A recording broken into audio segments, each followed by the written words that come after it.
Morning, my people. I am Collate Swaby mother, and I asked her cousin, Shedin, not to make that GoFund page for me, okay? And thank you guys very much for helping me. God bless you. I'll see you in the future. Thank you. Her name is Collette. Yes, it's the court date right now, guys. It's the court right now, right now. She got bail. Flames in Witton, bail, justice, and the anatomy of a violent dispute. On an otherwise unremarkable February afternoon in the quiet district of Witton, Westmoreland, an ordinary space of comments and routine became the epicenter of an incident so visceral that it would ripple through courtrooms, living rooms, and public discourse across the parish. Gas stations are transitional spaces, places where engines idle, conversations drift, and transactions are completed in minutes. They are rarely remembered, yet on February 19th, the Witton gas station ceased to be anonymous. It became a crime scene, a symbol, and for many, a site of unanswered questions. At the center of this storm stands 30-year-old Collate Swaby, a pump attendant whose name would soon echo through the halls of the Westmoreland Parish Court. Opposite her stands 40-year-old Dacia Forrester, now a patient battling physical trauma and the aftermath of an encounter that investigators describe as explosive in both literal and figurative terms. So we are now going to get into the allegations. According to investigators, what began as a confrontation between the two women escalated beyond words. Authorities allege that Swaby doused Forrester with a flammable substance and ignited it during the altercation. The imagery is stark, almost difficult to process. The transformation of fuel, a substance intended to power a vehicle, into a weapon. Swaby has since been charged with assault, occasionally bodily harm. The charge itself carries weight. It signals that the prosecution believes harm was inflicted but stops short of more severe classification. This legal framing will inevitably shape the trajectory of the case as it unfolds. So now let's get into the courtroom drama. When the matter came before the court for case management, it was not merely another docket number. Emotion ran high, the courthouse atmosphere was charged, family members of both parties, community members, and observers filled the space with murmurs, tensions, and at times visible anguish.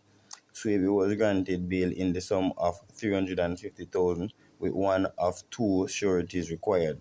The bail decision triggered emotional scenes. For some, it felt like a procedural inevitability, the legal system functioning according to established principles. For others, particularly those close to Forrester, it may have felt premature, even unsettling. Bail is not acquittal, it is not absolution, it is a constitutional safeguard grounded in the presumption of innocence. Yet, when allegations involve fire, one of humanity's most primal and destructive force, the symbolic weight complicates public perception. So, let's get into the condition of the release. So the court imposed strict condition. Swaby must surrender all travel documents.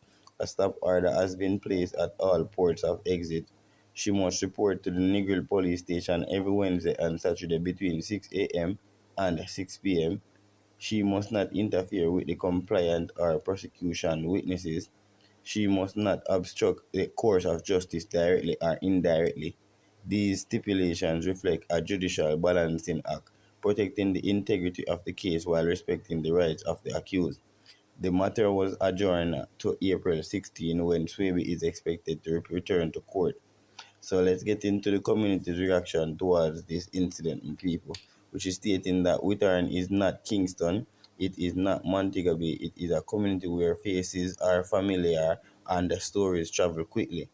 In smaller districts, crime reverberates differently. It is not abstract, it is not personal. Residents have reportedly expressed shock that a dispute could escalate to such severity. Some frame it as a tragic eruption of unresolved tension, others speak in hushed tones about simmering conflicts and the volatility of pride, anger, and miscommunication. The gas station itself has become a symbol, An everyday workplace transformed into a reminder of how rapidly ordinary life can fracture. So let's get into the human cause of this incident. While legal arguments take shape in courtroom, Dacia Forrester's reality is medical, physical, and deeply personal. Brain injuries are among the most painful and complex forms of trauma. They demand extensive treatment, specialized care, and prolonged recovery. The healing process is not linear, it is layered with surgeries, rehabilitation, and psychological adjustment.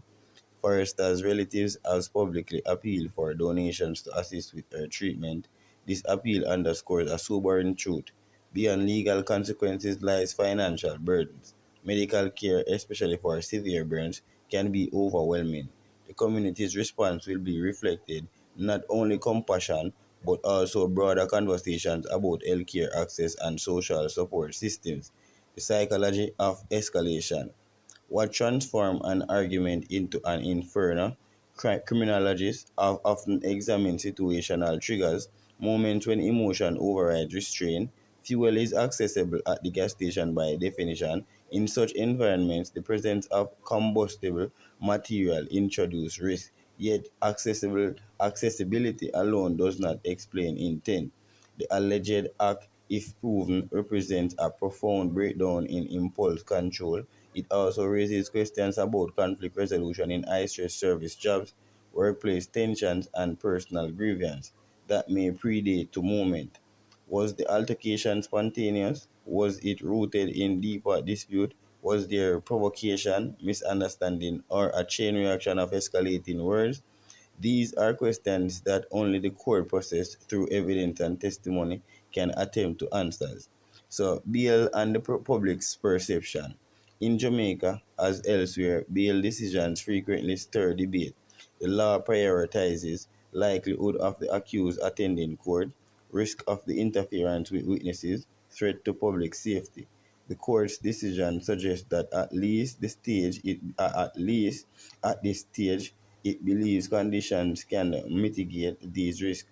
Yet public perception often diverges from legal reasoning. For victims' families, bail can feel like vulnerability. For defendants' families, it can feel like relief from pretrial detention. Justice, in such moments, appears less like a straight line and more like a tightrope. The broader conversation. This case does not exist in isolation, it intersects with broader themes: gender based conflict and violence, economic pressures in rural communities, the psychological toll of disputes that spiral unchecked, and the fragility of civility in moments of anger. It also forces reflection on fire as a weapon. Unlike blunt force or edged instruments, fire spreads. It consumes indiscriminately. It carries symbolic terror. So April 16, the next chapter. The adjournment to April 16 marks the next turning point. Case management hearing often address disclosure of evidence, timelines, and procedural clarity. They are less theoretical than trials but no less critical. Between now and then, narratives will continue to circulate, some factual, others speculative. The court, however, will rely on only admissible evidence, presumption, and pain.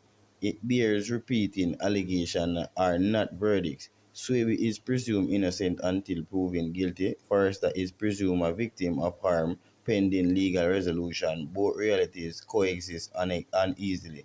A community waiting.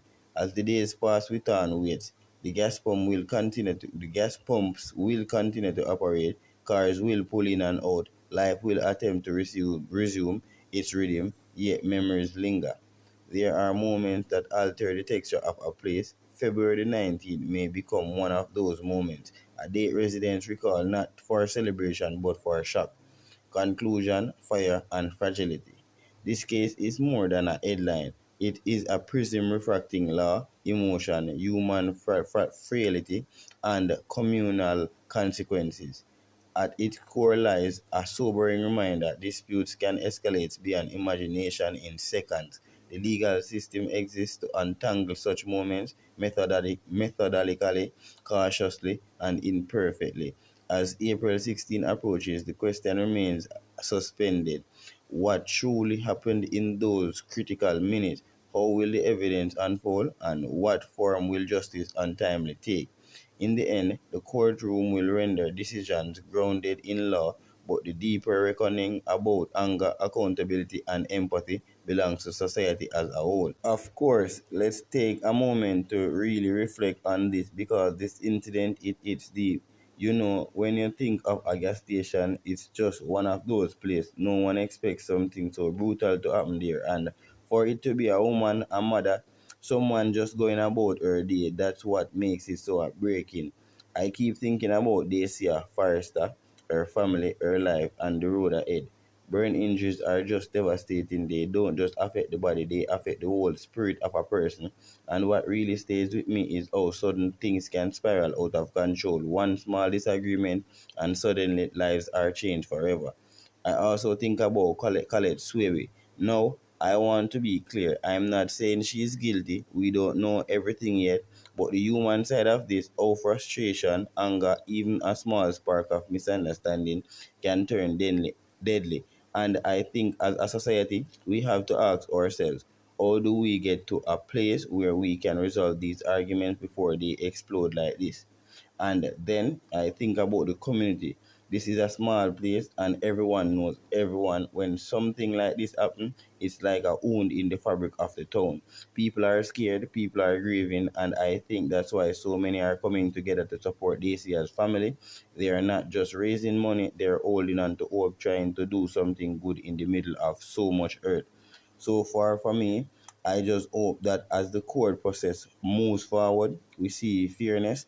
But more than that, I hope that this town takes a long, hard look at how we handle conflicts, at how we care for each other, and at how we make sure something like this never happens again. Because behind every headline, there are real people, real lives, and we can't forget that. All right, so let me talk to you guys like one literal person who literally see what really and truly happen on social media and just watching how people reacting to this whole situation. So from what you see online, people are very emotional about this case. The comments are not calm, they are strong. Some people are angry, some people are sad, some people are confused, and some people are arguing with each other. A lot of people on social media are saying they feel heartbroken for Dacia Forrester. Many are talking about how painful burn injuries are. They say no one deserves to go through something like that. You see comments like praying for her recovery and this is so wicked and Jamaica need peace. People are sharing prayer hands and broken heart emojis. Some are even reposting the donation information to help her family so you can tell there is real sympathy there. At the same time, there is also a lot of anger. Some people are upset that bail was granted. They feel like when someone is accused of something so serious, they should not be out so quickly. You see comments like, oh, she get bail, or the system too soft. For them, it feels unfair. They are thinking about the victim lying in hospital while the accused is home. But then you also see another group of people reminding others that bail does not mean someone is guilty or innocent. They say the court has rules. They talk about rights. They say everybody deserves a fair trial. Some people are trying to calm things down and tell others not to judge too fast. And then, of course, there are people who just love drama on social media. Some users start spreading rumors. They claim they know what really happened. They say things like, this was not just an argument or there is more to the story. But the truth is, most of them were not there. Still, the story spread fast, faster than facts sometimes. Another big theme you see online is people talking about anger. Many are saying this is what happens when people cannot control their temper. They say society is becoming too quick to fight. Some blame stress, some blame pride, some blame how people talk to each other nowadays. You see comments like one argument should never reach this level, and we need to learn how to walk away. Some women online are also speaking from a personal place. They talk about how arguments between women can sometimes go too far because of pride and emotion. Others push back and says violence has no gender. Wrong is wrong. There are also people who feel scared. They say if something like this can happen at a gas station in broad daylight, then nowhere feels safe. That fear shows in the comments. It's like people are not just reacting to this case, they are reacting to the bigger problem of violence in the country. And then you have the supporters of the accused. Yes, they are there too. Some say she is a good person, some say she worked hard, some say people should not destroy her life before the court decides. They ask for patience. So what you really see on social media is a mix of sympathy, anger, fear, judgment, support, rumors, and prayers. It's like a big online town square where everybody talking at once. If I'm being honest, social media can make things louder. It can make people pick side very fast. It can turn pain into arguments, but it can also bring support. It can help raise money. It can spread awareness. At the end of the day, most people online seems to agree on one thing. The situation is sad. Two lives are now changed forever. One woman is hurt and healing. Another woman is facing serious charges and a whole community is watching. Social media reflects how people feel inside, hurt, worries, frustrated, and hoping for justice, but it also shows how quick we are to judge before we know anything. And that's the real picture online right now.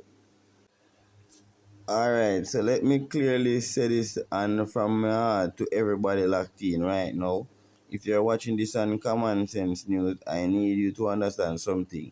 This platform is not just about headlines, it's about real conversations, it's about grieving or giving voices to community, it's about breaking down what's happening in Jamaica in a way everybody can understand.